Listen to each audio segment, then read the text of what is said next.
ያመልነው እንጂ ደሃ የገንዘብ የለ የኔ ፍቅር ብር ረሳው በእናትሽ ትከፊና በኋላ ልስጥሽ። ዋት ኦ ማይ ጋድ ይሄንን መክፈልሳችን ነው እሷ ላይ ተንጠለጠለ። አይገርምሽም? ደፋር እኔ ደግሞ ደና ሰው አገኘው ብዬ አጋጣሚ እኮ ነው። ምን ችግር አለው? ይሄን አራትን ካይን በእናትህ እንኳንም በጊዜ አወኩ። ካንተ ጋር እድሜን አቃጠልና ምኑ ጋር ነው ያመጣሽኝ? አንድ ምሳ መክፈል የማይችል የኔ ባል ቢሆን እንዴት እንደሚያንቀባረኝ ወንድ ልጅ እንደዚህ ከሚሆን ቆሜ ቢቀር ይሻልኛል።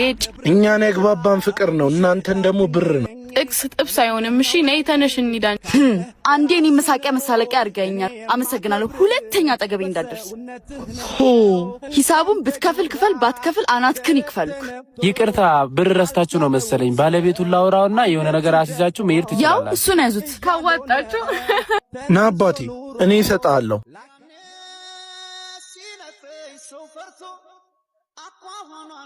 እንዴ እኔ ፍቅር አውቀ ነው እንዴ? ለምን መጣሽ? ቦርሳ አላናገርህም። ልቀቂኝ አንቺ። ስላንቺ ብዙ ነገር ሰምቼ ውሸት ነው ብዬ ነበር። ለፈተና ነበር። እንኳንም አወቅኩሽ። ይቅርታ የኔ ፍቅር። ይቅርልሻለሁ፣ ግን አብረን መቀጠል አንችልም። እናት ምንድነው? ቲፕ ሰጠንህ አይደል እንዴ? ነው 10 ብር ነው ብለህ ነው። የዘንድሮ ድሆች እኮ ጥጋባቸው። አረ የኔ ቆንጆ አይገርምሽም? እኔን ባልሆነ ባንተ አፍ እንዲህ ያልከኝ ደረጃ ነው። ቅሽ ኮተት ምንድነው? ችግር አለ እንዴ? የካፌው ባለቤት ነው? አዎ። ምን ነው? ምን አይነት ሰራተኛ ነው ያሉት እንዴ? አፍን ዝጋ። 10 ብር ቲፕ መናቁ ሳያንስ እዚህ ልንጠቀም መለከፍ አለብን እንዴ? አረ እንዲህ የሚያደርግ ልጅ አይደለም። ምንድነው ቴዲ? ይኸውልዎት ጋሼ፣ እሳቸውም ያው ናቸው። እባክሽ እንሂድ። አበዛችሁ። ተውንስ ጋሼ። ስልካቸውን ጥለው ሄደው ልሰጣቸው ስልክ ሆኖ ሌላ ነገር የመሰላቸው። ወይኔ ስልኬ። የኔ ወንድም በጣም ይቅርታ። እሺ ይቅርታ ወንድሜ፣ በጣም እናመሰግናለን። እንሂድ አንቺ። አየታማኝነት ምን ጊዜም ነፃ ይወጣል። በርታሽ። ሲታይ ደህና ሰው ይመስላል። ይሄ እድልማ አያመልጠኝም። አሁን የቀጠረኝ ሆቴል ራሱ የሱ ነው መሰለኝ። ቆይ አንዴ እደውልልሻለሁ። ቢኒያ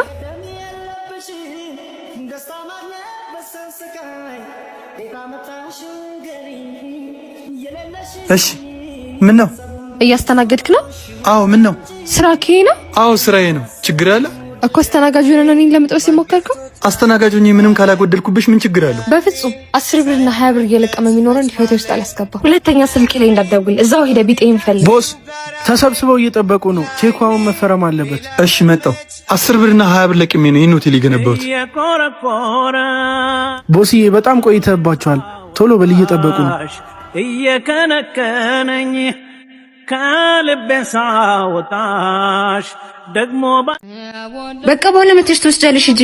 እሺ ቀጠሮ አለብኝ። አፍጠኙ ግን እዚህ ሰፈር ልብስ ሰፊያለ እንዴ? እኔ እንጃ። ወደዛ ሂድና ጠይቅ። አቤት።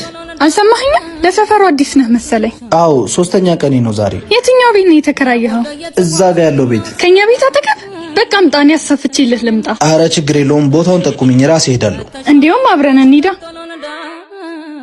የሰፈራችን ቆንጆ ሰፊ ናት። መልኳ ነው ስራዋ? ሁለቱንም። ተመለሽ። ገበያሽን እያስተዋወቅኩልሽ ነው። ምን ልርዳ? ልብስ የተቀዶ እንድትሰሪልኝ ነበር። አሁን ወረፋለ። በኋላ ተመለስ። ውይ በጣም ቸኩያለሁ። በእናትሽ ይቅርታ አባት፣ ስራ ይዣለሁ። እያየኸኝ ምህሩ። አረ ለቆንጆዎች ቅድሚያ እንስጥ። ማን ነው ቆንጆ? እሺ ቁንጅናውስ ይቅር። አዲስ ተከራይ ነው። ሰፈር ብናስለምደው ይሻላል። አንቺ አስለምጁ። የዛሬን ቅበሪኝ በእናትሽ። የኔ መሰለ ልጅ ልተዋወቅ።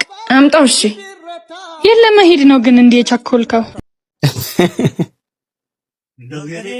የልቀመጥ ምን ነው? ይኸውልህ ቢኒ፣ ዛሬ ለአንዴና ለመጨረሻ ጊዜ ግድ ልትነግራት ይገባል።